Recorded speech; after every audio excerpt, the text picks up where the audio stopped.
It's another beautiful Sunday afternoon. This is Rubbing Minds. Welcome. My name is Ebuka Obiuchendo. Great to be here today with you as usual. It's day 90. That's 90 days since over 200 girls were abducted from the government secondary school in Chibok. That's 3 months. That's a whole term in school. And the girls are still not back. We still don't have answers. We still don't know where they are. Some people say they know where they are but can't go in. But the point is that the girls are still not back home. It's pretty depressing that with every day passing, we know that these girls are out there and nothing is being done. We did hear, I think it was about a month ago, the Chief of Defense Staff say they knew where the girls were and they were going to take their time and go in because they didn't want to endanger the children. It's been a month now and we thought that by now maybe, some sort of action would have been taken. Mr. President says things are happening, but they just don't want to give too much information so that they don't endanger the lives of the girls. But whatever is being done, I do believe that 3 months is a long, long time. I say this every week, I'm going to say it again. Hopefully by the next time we're here again doing Rubbing Minds, I hope that we have good news on that front. It would be nice to have some good news. We did wake up to, I think it was yesterday, to hear that Malala Yousafzai, the Pakistani girl who's become an activist for education and girl child education, is in the country to try and lend her voice to the Bring Back Our Girls campaign. I don't know if she's going to, do much more than most Nigerians have been doing, especially with all the protests and the sit-outs happening in Abuja, especially. Hopefully, maybe she might bring the magic and make things work. Hopefully she does, but it's good to see that the cry for help is not necessarily dying down completely. It looked like things slowed down, especially with the World Cup, but it's good to see that she's also still lending her voice, and we hope that it continues. Because these girls do need our support and they need to come back as soon as they can.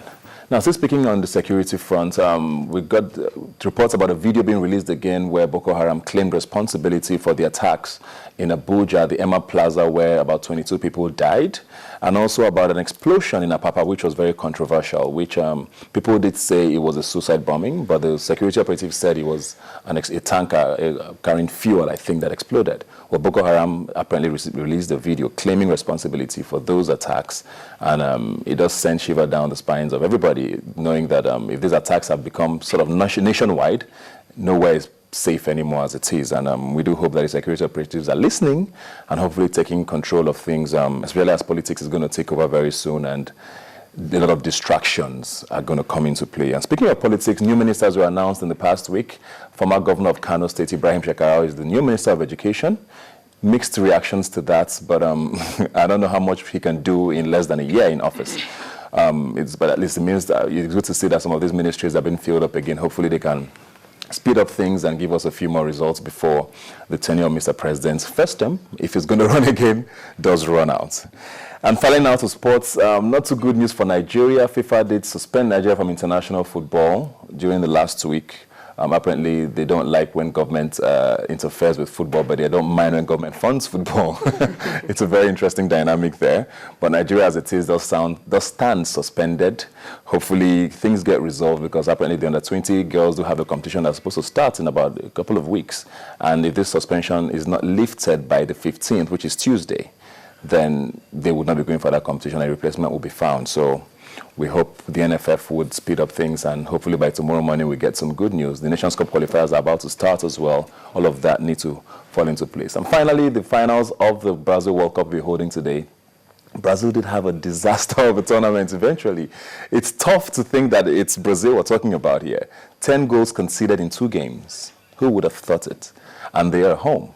Well, the finals today, Germany versus Argentina. I wonder who your money is on. A lot of people are hoping Messi gets to win it and gets, listed as one of the greatest in football of all time. But Germany seems to be a lot of people's favorites because they've been the most solid through the tournament. Well, the game is later on today. Hopefully your favorite team wins. I will not be telling you who my favorite is. I'm just going to watch and enjoy the game. Super Eagles were my favorite, but they didn't get to the finals. We're going to take a very quick break now and be right back with more right here on Rubbing Minds. Please do stay with us.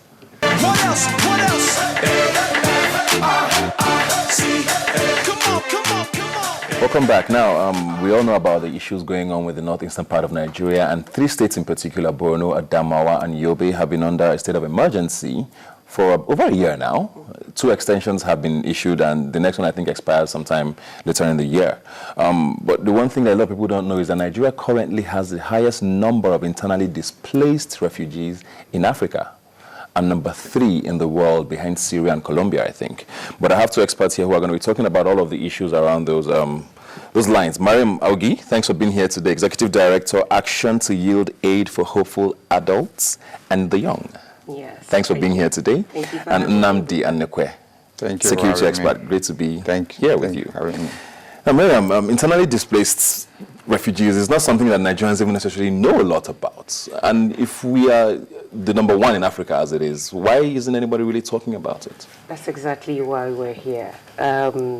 It's something that's very new to us as a country. We hear a lot about the destructions and the bombings, but the fact that people are being affected by the violence, or those people that are currently suffering from the violence, are not being talked about, and that's why we're here. We have 3.3 million Nigerians affected. 3.3 Nigerians are directly affected by the insurgency, and we have 9 million Nigerians indirectly affected by the insurgency. We're trying to say that more focus needs to be on those affected by the insurgency. We can't leave them to be on their own. Government agencies can't do all of these things on their own. So how do we come in as individuals? How do we come in as Nigerians, most importantly? How do we come in as Nigerians and help out in the efforts, and also shift the discussion to those who are surviving? Unfortunately, there are a lot of deaths, there are a lot of destruction, but there are people suffering on a daily basis. There are people that are surviving within those regions. How do we help out those people? How do we get to them? How do we give them hope as Nigerians? Not as Northern Nigeria, not as Southern Nigeria, not as Eastern, but as Nigeria as a whole. How do we come together and alleviate some of the suffering and pain that they're going through?